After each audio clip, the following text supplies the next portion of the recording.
Hey, you know, everybody likes to go out to eat, but we don't know what happens behind the kitchen doors.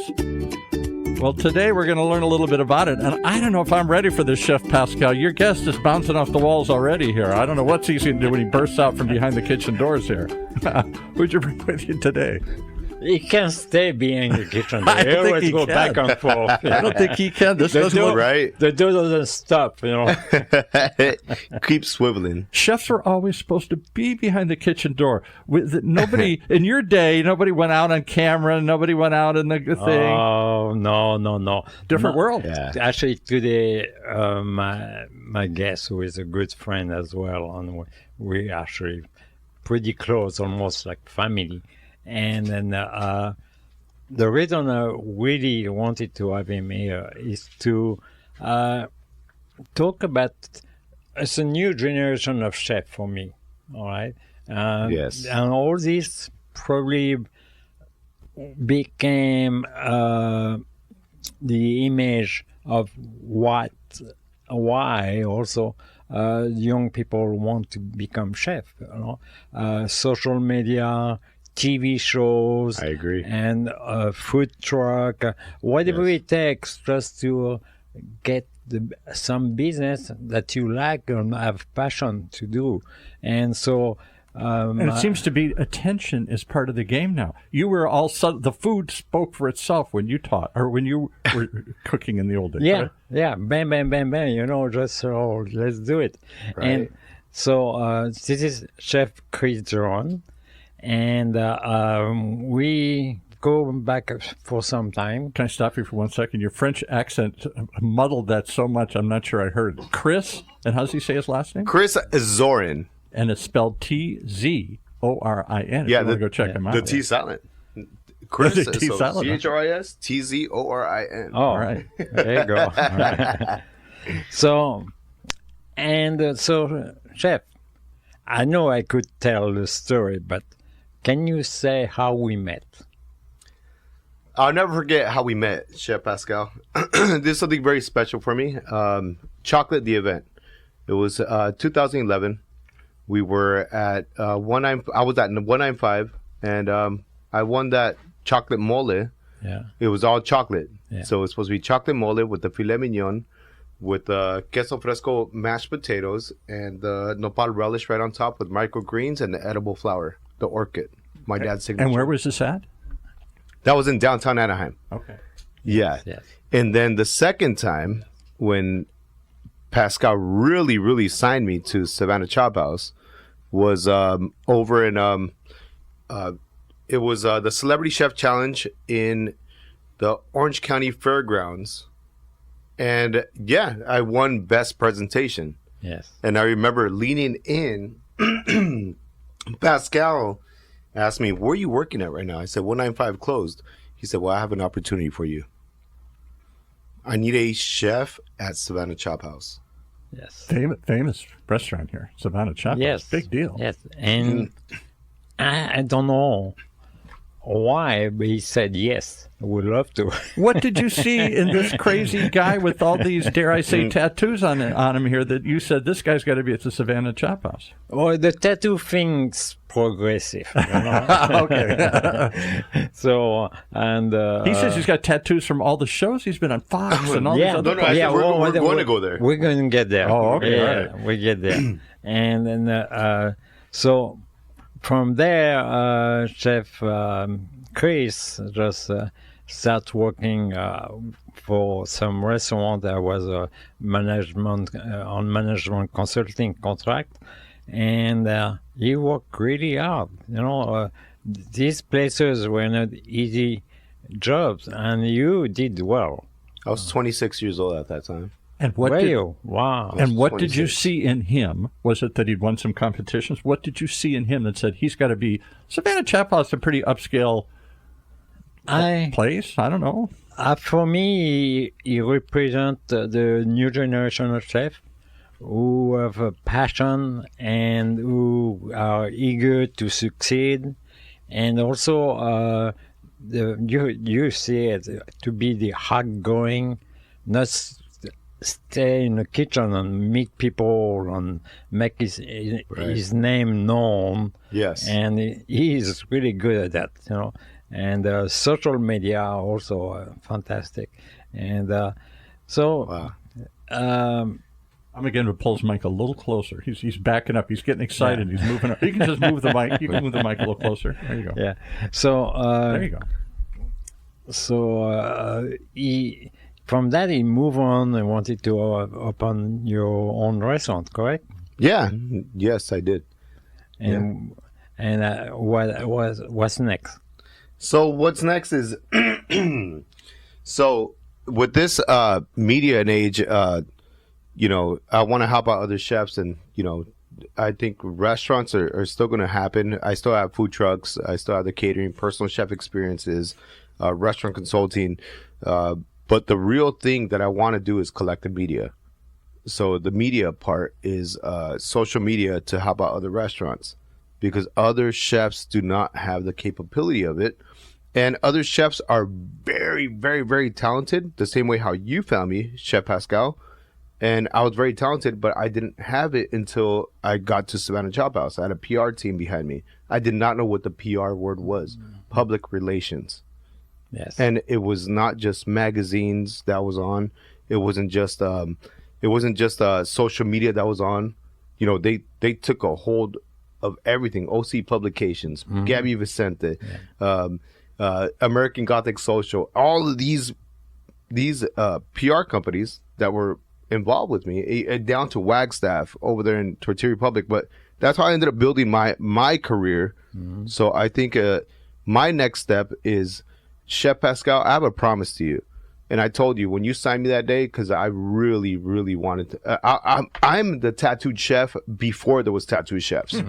Yeah. Well, And- I kind of know, if I can say, Yeah, you could say it. that before you did tattoo, you were tagging walls on the streets. Yes, I was a tag banger. Yeah, it was a tag banger. Yeah. Now I could say it because I think the criminal stuff is out. Statute of limitations is up, yeah. Statute of limitations after 10 years, right? God bless. Okay, so yeah, I was with Kings Committing Crimes, also with the ART, Artists Running Things, and also with a lot of other tagging crews. Yeah, I was a tagger. Yeah. And I was a tag banger. And And what does that mean? You go around and put your name everywhere to claim your you turf? do bombs. You do bombs. You do actually graffiti on walls, but real murals. Yes. It wasn't just writing your name anywhere. And you can see that a little bit on his plate. Oh, Really? Is it it's like a graffiti when he brings you a plate of food? Not a graffiti, but you know. No, you could tell my style. There's a lot of colors that are involved in it. A lot of colors, but they're flavors. Like the sriracha aioli that I use, the lime crema, the pickled onions, the microgreens down to the edible flour. But there's very finesse, and that's where I refine my caliber, what I do as a chef. But so it visually pops and not just sizzles in your mouth. Exactly, and that's where I think a lot of these chefs that are coming up, they know how to plate, but they don't have that flavor. Mm-hmm. And Chef Pascal, I will never forget that Chilean sea bass that I had at your restaurant. That was amazing. The 15th person who's come in and told me about his sea bass. He's got to cook this sometimes here. Right. We've had a couple chefs come in and they said, "Oh, I'm still dreaming about your Chilean sea bass." Right. There's flavors and there's finesse and it pops, and you know there's stuff that a chef can create, and it creates memories in somebody's head, and then when they make it again, you know. From somebody 10 years ago, you remember that memory. You're tasting it already. Yeah. Your mouth is watering as you anticipate. Yeah. All right, exactly. I got to ask you a question here. Yes. Because when Chef Pascal, one of the most iconic chefs in Orange County here, back when Orange County didn't have any. Amazing celebrity chef. Now, and he knows, he rattles off of these names he knew, on and on and on, all these famous chefs that he knew up in L.A. and stuff here. But he was kind of at that crossover where you knew who he was because the restaurant's named after him, but you didn't. And there were articles occasionally, like he just had one in the Orange County Business Journal, and saying he's without articles and attention. But he wasn't on TV all the time. Very humble. Wasn't on. There was no social media. You didn't see him doing selfies everywhere. You didn't see him on TV. His food spoke for him, right? Is that fair to say, Pascal? Yeah, well, totally. But that's why I come back to my original sentence. This is a new generation. New generation. And, me, I was believing that, if you like my food, you come back. But first, I didn't do any social media when I first opened my restaurant in late. But isn't there a danger, and I think he 1990s. hinted at it, that maybe you become famous before you're good? That maybe you become famous, and then people go say, well, this food isn't that great. I don't know. I think do you have to become good and then you become famous? Or you have to think. You have to be maybe good, then you can become famous, or you can become famous because you know how to become famous. Yeah, right. Or you're famous because you're famous. Yeah. Like Kim Kardashian. But Right, exactly. A lot of people on social media, they're famous because they're famous. They know how to be famous. And so, talking about famous, how many TV shows have you been on? Well, I did Guy's Grocery Games. The first episode, Guy interviewed me, and he was like, Guy Fieri or Guy whatever? Fieri. Yeah, Guy Fieri. I was just with him 2 weeks ago. See, now that's a social media guy. He doesn't just say he was on a show. He has to drop. And I was just. I'm sorry about that. I didn't mean to drop. He just has to casually drop. I was with him too. No. He made $100 burger. Yes. So the cool thing was, I remember being at Savannah Chop House was a good ride, and I'm over here hugging Pascal because me coming from I remember I was living in Barstow in a trailer park with my son, being a single dad, and Pascal brought me out of all that, and what I have is because of Pascal. And it's not about just being on social media, it's about remembering where you're from, but going back to that with all the what's it called, the fame and everything. It wasn't about the fame. It was about being recognized for your food and for who you are and where you came from. Right. Like what Pascal taught me from the first day. I remember Pascal, when he signed me to Savannah Chop House, he said, do not forget where you come from and always give back. Wow. So Pascal has an amazing hit on Orange County, even though he doesn't have his TV shows or anything like, but he doesn't need it. His food speaks. We had to beg him to do a radio show here. No, My life is a TV show. right? He doesn't need it. Like that's what I'm saying. His food is famous before he's famous. Exactly. And that's what that's my biggest thing is, like, he's my mentor and I love him. Like he's basically like my father. But he's looking to you and saying, but you're the future. The future is you can't just be silently sitting in the kitchen anymore. You got to make a splash on social media. You got to be a personality. Yes. You got to be out there. And I truly believe that because I think I'm Pascal's voice out here, but I got to represent it the right way. Yeah. So, yeah, I am tattooed. I was tattooed before all these tattoo chefs. Please, I want to say that because I know those magazines that was out there. The new generation. I'm not the new generation. I didn't get hired to the Montage, to the Ritz-Carlton, to Surf and Sand, to all these places that I applied to because I'm all tattooed. But now they're asking me, "Hey, we need help?" I'm like, honestly, I'm a culinary. I don't say it as arrogance; it's confidence.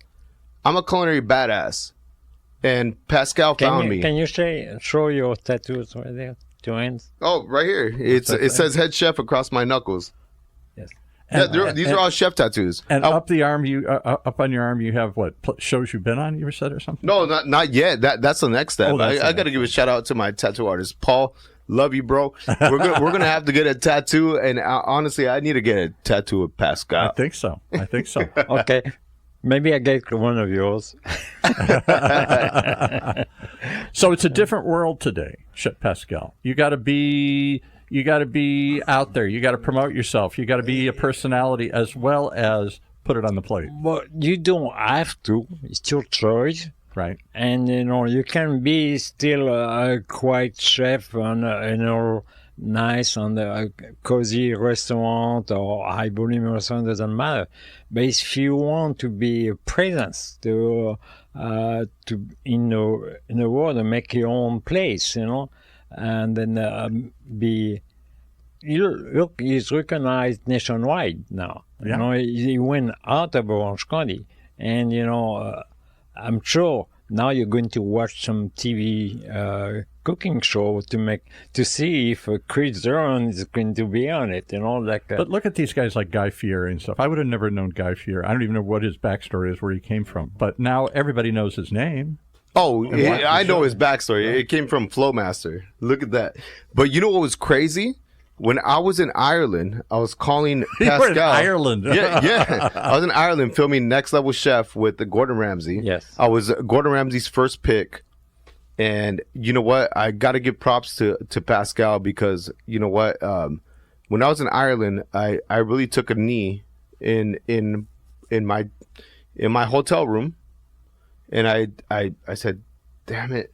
I told myself, of course, I'm a believer in God. I don't know if I can say it on the show, Sure, but yeah.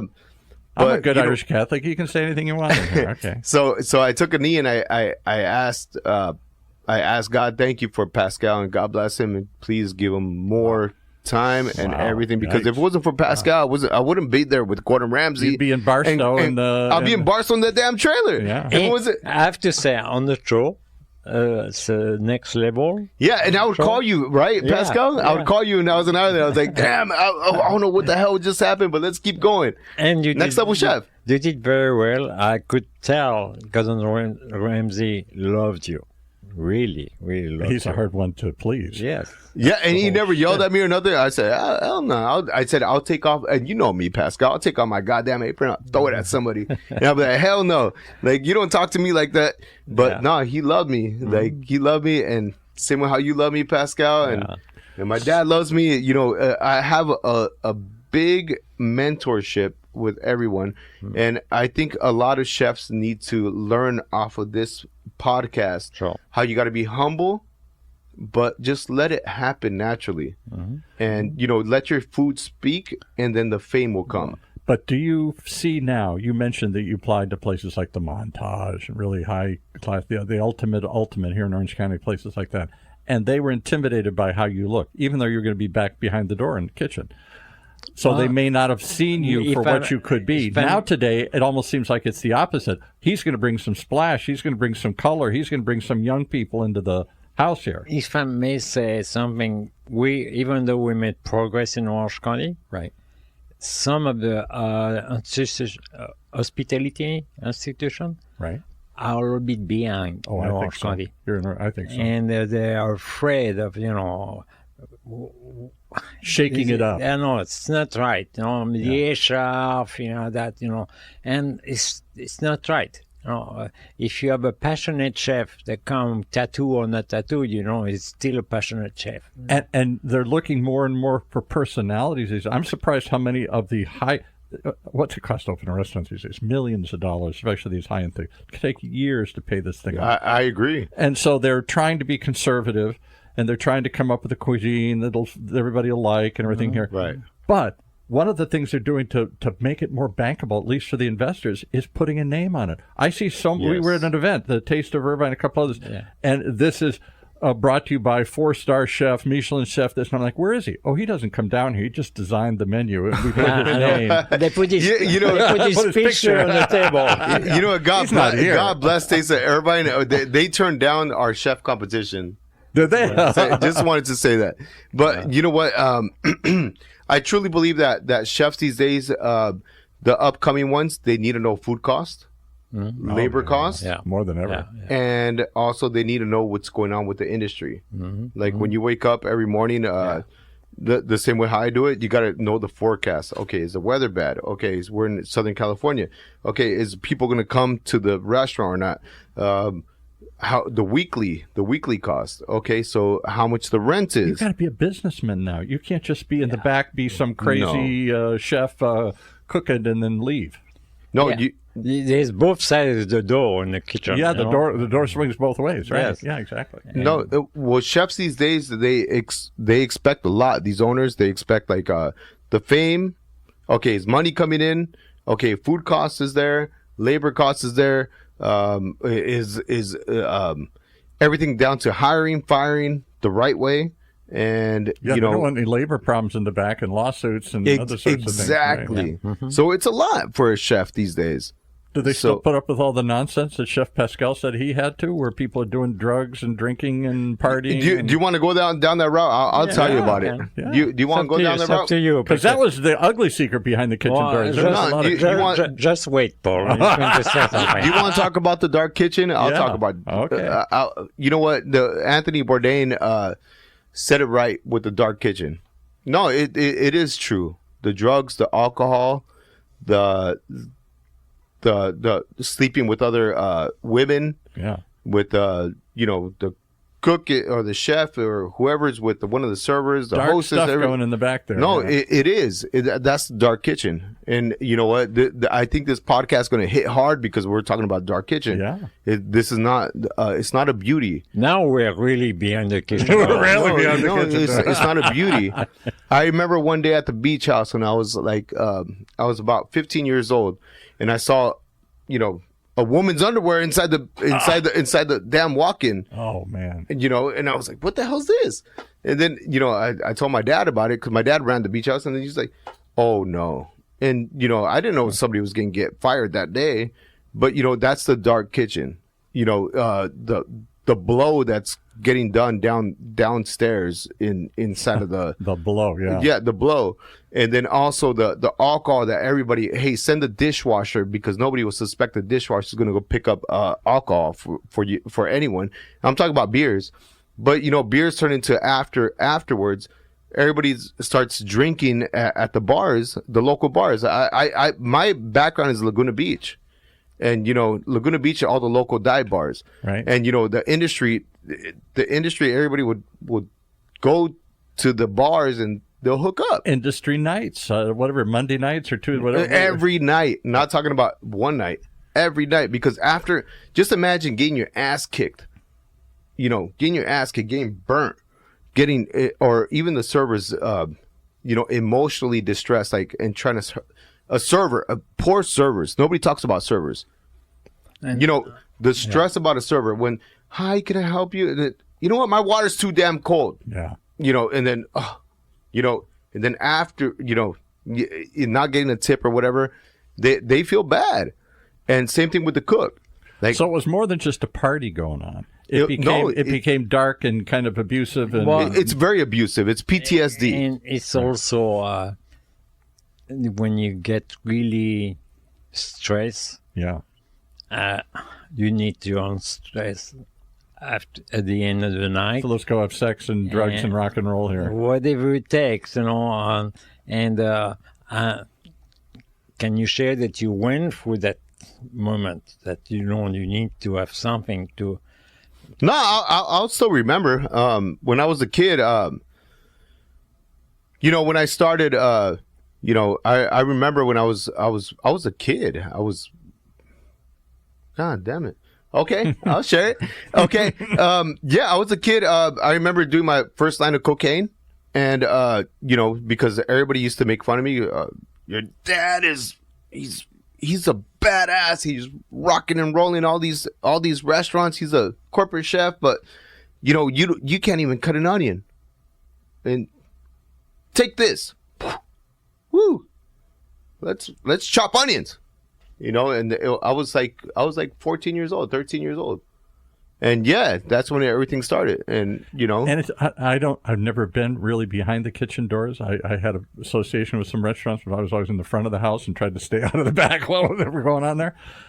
And having said that, my impression is you've talked about, you bring a lot of people in at a very young age. Maybe even they shouldn't be back there early, but you started in the kitchen at 14, you said, Yeah. and stuff. And the way they do it is very dictatorial. At least it is on the TV shows, the Gordon Ramsays and the chef shows where they're screaming at these people and throwing stuff at them and making them feel like idiots, like the old style military. Break them down. And well, that's why you sang waiver before the show. Yeah, exactly. You sang a waiver, but hey, I'm a real one. I'm like all these chefs that are right now that are coming out, they got to be real. Like I'm a real one. Like I'll take off my apron, throw it at somebody, and I'm fucking leaving. I'm a real one. I don't give a shit. Hot-headed and screaming. But you know, I'm responsible. I'm responsible. I learned a lot throughout my life, and especially meeting Pascal. And before Pascal, I mellowed out a lot. You know, I thank God that I have kids. You know, I have Danae, and I have two beautiful little girls. I have my son. And, you know, talking about this it's not about to ruin my reputation. It's about to uplift my reputation for other people that need it. I agree, because it's all about being real and being honest, and that's what people strive to hear, and that's why they tune into the show, to hear what's really happening behind the kitchen doors. Good and it bad. Sucks that a lot of chefs become alcoholics. Well, and you know you had Vivian on from Boss Cat. She was openly talking about that she went through that and still, you know, can't drink and everything. She's still in the bar business, but she can't drink because she just couldn't control it. Then and then it's like a roller coaster. You go in and out, and then stuff. Exactly, Chef Pascal. I mean, I've seen it with my life. Like it's been in and out, and you know, it was very, very hard at one point.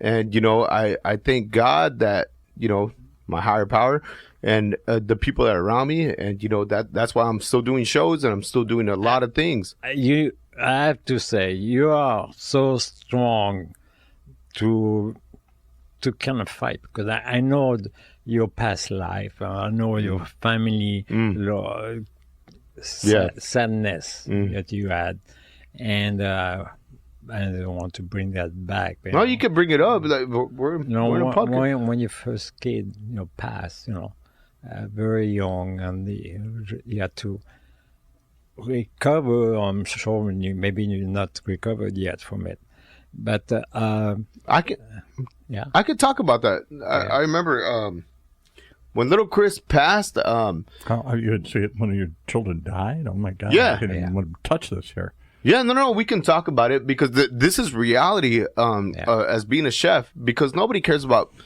like, being a restaurant owner. Hey, where's my food cost? Where's this? Yeah, I don't want to hear about your problems. No, nobody wants problems. And I will never forget this. Pascal, I remember it was this big celebration, the baby shower and everything. And next, you know, my son was sick. He had one heart surgery, and then from there, oh my God, he's gonna get out of this. What was he? 3 years old? No, he was about to turn 1 year old. 1 year, and I'll get to there.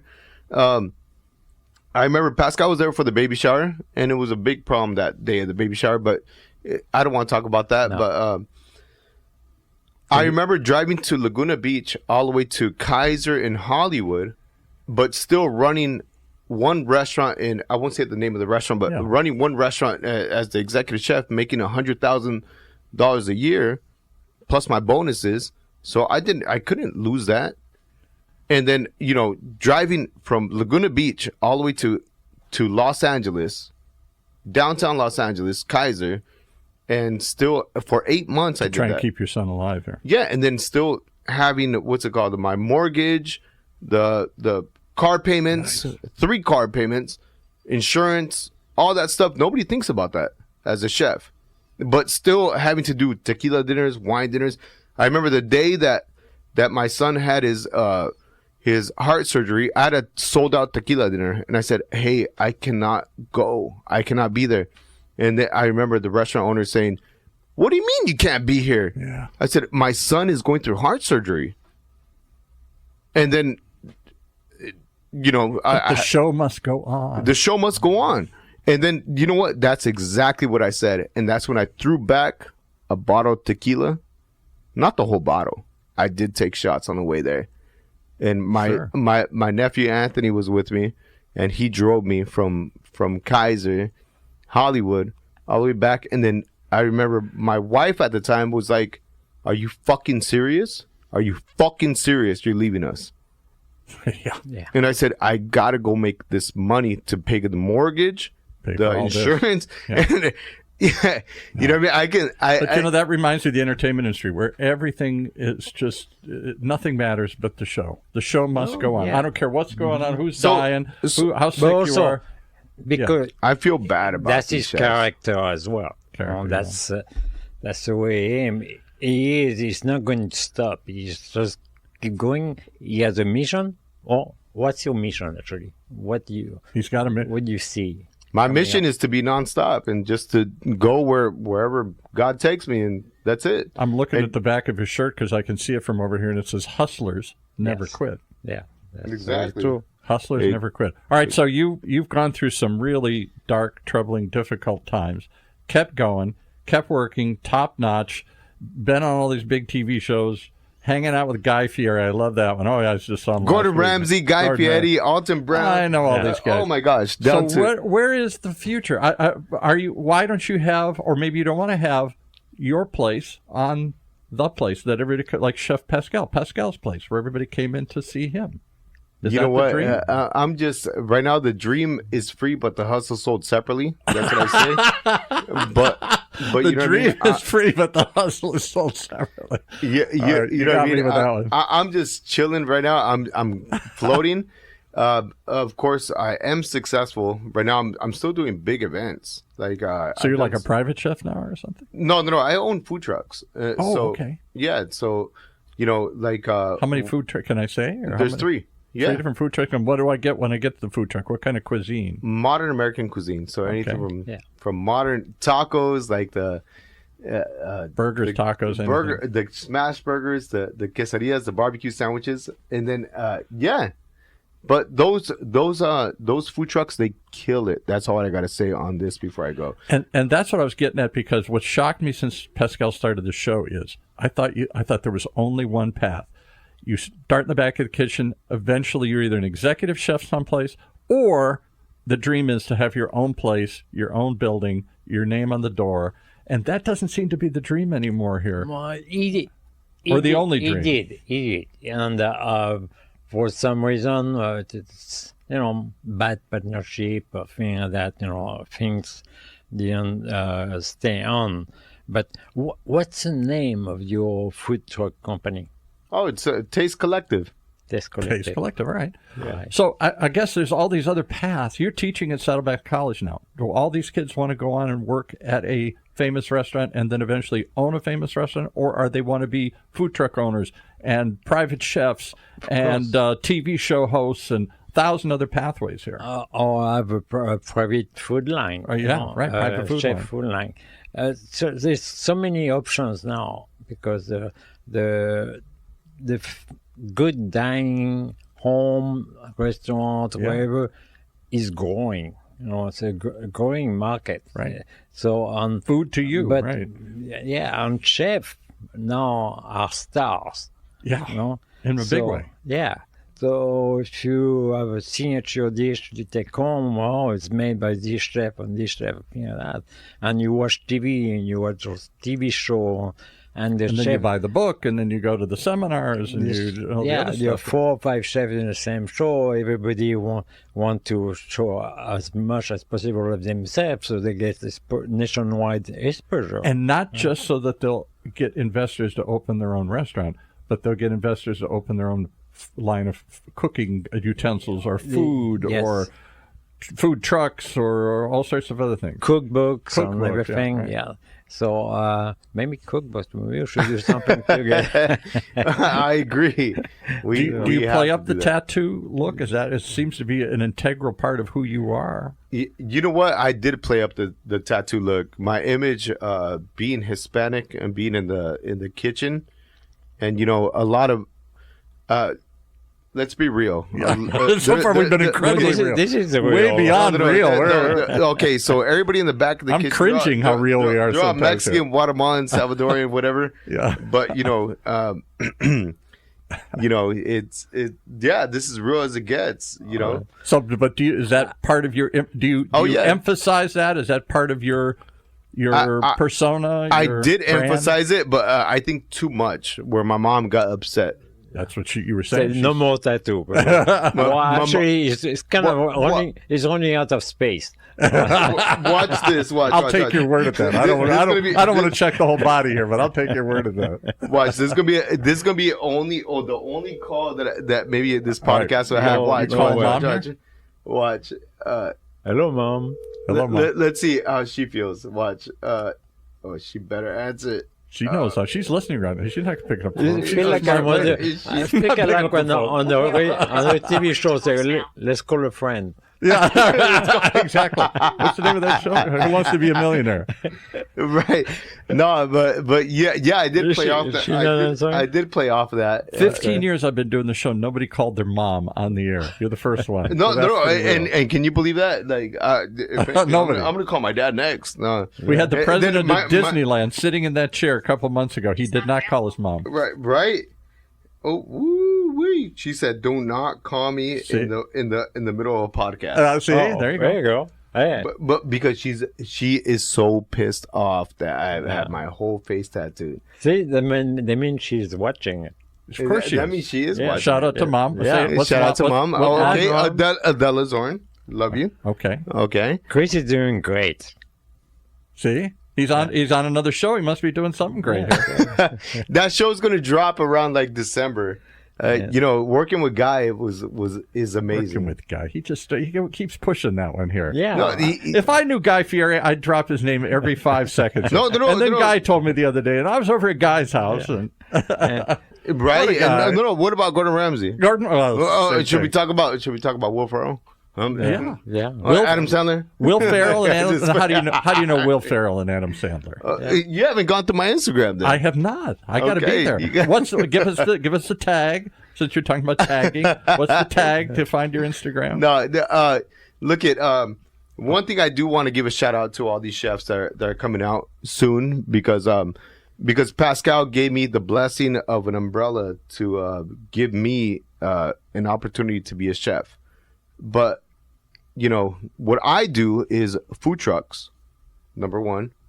Number two, personal chef experiences. What is that? Somebody pays you to have them come over to their house and cook something? Oh, definitely. Oh, yeah, more than cooking. Big time people. Oh, definitely. It's like a special event, really special. A show. Yeah, so 1, 2, so there's streams of revenue. Okay. So personal chef experience, and then from there, the next one is going to be social media. Yeah.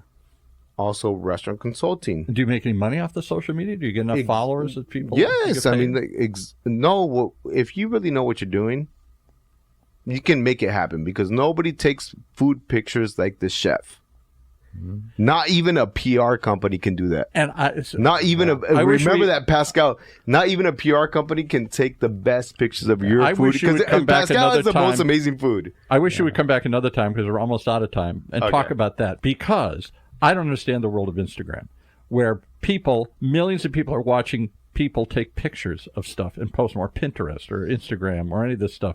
It's not. I don't get that, but there are food influencers who do nothing but take pictures of meals. I'm here, I'm eating this. You have no idea how much influence that gave Facebook and Instagram, and the back, the return back to us. That's what I don't understand. The return back. I get if you're trying to promote your own restaurant, but there are people who are doing more than that. They're influencers. Here's what I discovered. Here's what I found. It's all about being connected, staying connected. I guess so. And like all our past clients, they still connected with us, even though they don't give us. So if somebody famous hires you, it sounds like you've done some famous celebrities. I don't know if you're free to say it, but you've worked for some big names or rich people who do these private chef experiences, and then it isn't a one and done. You stay connected with these people. You know what? It's not even about being rich. It's about people that want to experience. That's probably true. Yeah. People will unusual, special. Will put money down. You have a rich life, and you kind of feel. I think you feel that you're doing what you love to do. Clearly, it's very important. You are yourself. Clearly. Come on. Boy, more himself than I was expecting today here. Okay. You should have warned me, Pascal. All right, how do people reach you and find you and all this stuff? We're wrapping up in the last couple They minutes. can see me at Chef Chris or at ChrisTzorin.com. And spell that again so they'll know how to find it. ChrisTzorin. Tzorin. Chef Chris Tzorin. You're on social media. You're on all the big TV shows and all the food shows we know. You're hanging out with all these famous media personalities and celebrities and other people, and all from a kid living in a trailer in Barstow here? Yeah. Okay, shout out to, what's it called? Fox, Next Level Chef. Shout out to Food Network, Guys Grocery Games, down to FYI, A&E, Man vs. Child. Shout out to all the networks, Fox 11, everybody else. If it wasn't for you guys, I wouldn't be here today. And honestly, if it wasn't for Pascal, I wouldn't be here today. He is my biggest mentor, and I love you, Pascal. And, more than any other chef that I know, I'll give you a big high five. Look at that. And do you still make the sea bass? Does anybody else make the sea bass? Because I've heard about the sea bass now from 3 different people. One day. I got to taste it sometime. Here. Sure. Okay. I will bring you one. That's one what day. I'm waiting All for. right. All right. There you go. All right, Chef Pascal, how do they find you? And also the truck. How do we reach out to? You can find the truck. I move it around a lot, so you can always inbox me or just text me. But is there a website if they want to bring it to an event? ChefChrisTzorin.com. Oh, okay. So I can bring the truck and bring you and the rock and roll show and the tattoos and the whole experience, the rock and roll experience. He used the truck also for his private chef events as well. Come to your house and come to your of house. Course. Yeah. Mm-hmm. Thank you. I Chef. think it's like a rock and roll experience. I'd love to see it one time. I'll bet he puts on a show. Oh yeah, totally. This is not a quiet behind the door, kitchen door kind of chef. And anymore. also, I have to say, Chef Chris is always very supportive for the community, and he's always there when we need him in the charity event that we do. Good, like when you were that whole chef's thing you were doing up in Brentwood and wherever it was for the fires up in Brentwood. Yeah. I forgot what that was called. What was it called? All the chefs you all gathered together to go provide foods when the fires hit. That was in LA. For the fire in Los Angeles, but also the Table for 10, Orange County Master Chef. Table for 10 is where you raise money for scholarships and Top stuff. Chef Orange County, yes. Yeah, he's always there. Well, I'm going to tell everybody I know him now. Yes. He's dropping bigger. I'm going to drop his name that I met him. Are you going to tattoo something, Paul? I don't have a tattoo anywhere. My daughter, who's now 30, had one years ago when she was 10 or 12 behind my back. My wife conspired. And I was just horrified. Horrified about tattoos. I don't understand them. I don't get them. You need to be cool. I need to be cool. I'm showing my old guy personality here. But that's the way of the world here. And if you got it, flash it. Don't put the tattoo on your butt where nobody sees it. Put it on your face. Yeah, what's the point? Put it on your face, right?